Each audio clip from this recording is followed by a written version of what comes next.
Sehr verehrten Damen und Herren, nachdem wir in Wien sind, darf ich vielleicht ein paar Worte auch in Deutsch verlieren. Ich freue mich sehr, dass ich hier in Wien sein kann bei dieser bedeutenden Konferenz. Und ich habe eine frohe Nachricht: Der Papst ist nicht krank und ich auch nicht.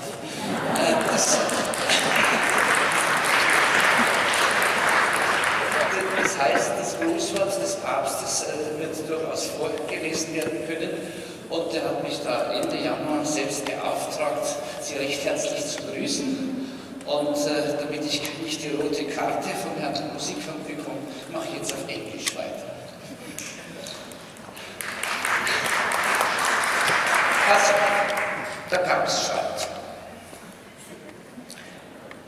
Dear friends, I'm grateful for the noble aim that brings you here to reflect together from varying points of view on the responsibility of states, institutions and individuals in the struggle against anti-Semitism and crimes associated with anti-Semitic hatred. I would like to emphasize one word: responsibility. We are responsible when we are able to respond. It is not merely a question of analyzing the causes of violence and refuting their perverse reasoning, but of being actively prepared to respond to them.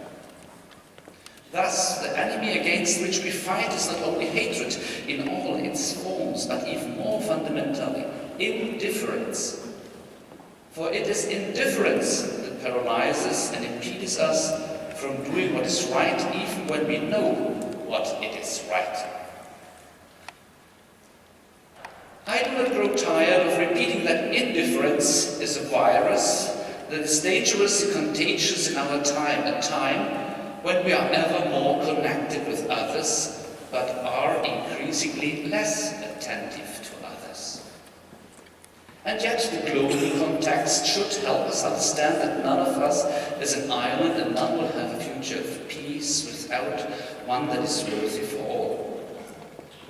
The book of Genesis helps us to understand that indifference is an insidious evil crouching at man's door. It is the subject of debate between the Creator and his Creator at the beginning of history, as soon as the Creator asked Cain, "Where is your brother?" But Cain, who has just killed his brother, does not reply to the question and does not explain where. On the contrary, he protests that he is autonomous. Am I my brother's keeper? His brother does not interest him. Here is the root of perversity, the root of death that produces desperation and silence. I recall the roar of the deafening silence I sensed 2 years ago in Auschwitz-Birkenau, a disturbing silence that leaves space only for tears, for prayer, and for the begging of forgiveness. Faced with the virus of indifference, the root of hatred, what vaccine can be administered, the book of Deuteronomy comes to our aid. After a long journey through the desert, Moses addressed a basic counsel to the chosen people: remember your whole journey. A quote from Deuteronomy chapter 8, verse 2. To the people longing for the promised future, wisdom was suggesting one looks back, turning one's glance to the steps already completed.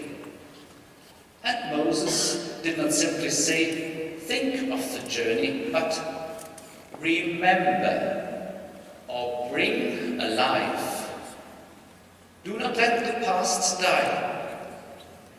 Remember, that is, return with your heart. Do not only form the memory in your mind, but the depth of your soul, with your whole being. And do not form a memory only of what you like, but of your whole journey. We have recently celebrated the International Holocaust Remembrance Day on January 27th.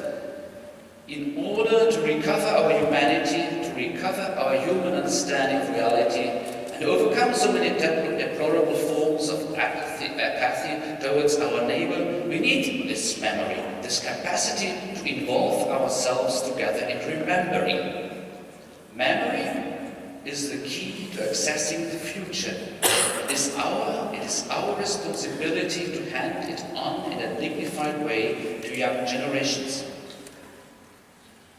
In this regard, I would like to mention a document of the Commission for Rich Relations with the Jews, whose 20th anniversary of publication we celebrate this year. The title is eloquent. We Remember, a Reflection on the Shoah, published March 16, 1998. It was St. John Paul II's fervent hope that it would enable memory to play its necessary part in the process of shaping a future in which the unspeakable iniquity of Shoah will never again be possible. The text speaks of this memory, which we Christians are called to safeguard together with our elder Jewish brothers. Begin of the quote. However, it is not only a question of recalling the past. The common future of Jews and Christians demands that we remember, for there is no future without memory. History itself is memoria futuri. End of quote. To build our history, which will either be together or will not be at all, we need a common memory, living and faithful, that should not remain imprisoned in resentment, but, though riven by the night of pain, should open up to the hope of a new dawn. The Church desires to extend her hand. She wishes to remember and to walk together with our Jewish brothers and sisters. On this journey, the Church, mindful of the patrimony she shares with the Jews and moved not by political reasons but by the gospel's spiritual love, decries hatred, persecutions, displays of anti-Semitism directed against Jews at any time and by anyone. Dear friends, may we help one another in turn to grow a culture of responsibility, of memory, and of closeness, and to establish alliance against indifference, against every form of indifference. The potentialities of information will certainly be of assistance. Even more important will be those of formation. We need urgently to educate young generations to become actively involved in the struggle against hatred and discrimination, but also in the overcoming of conflicting positions in the past, and never to grow tired of seeking the other. Indeed, to prepare a truly human future, rejecting evil is not enough. We need to build the common good together. I thank you for your commitment in all of these matters.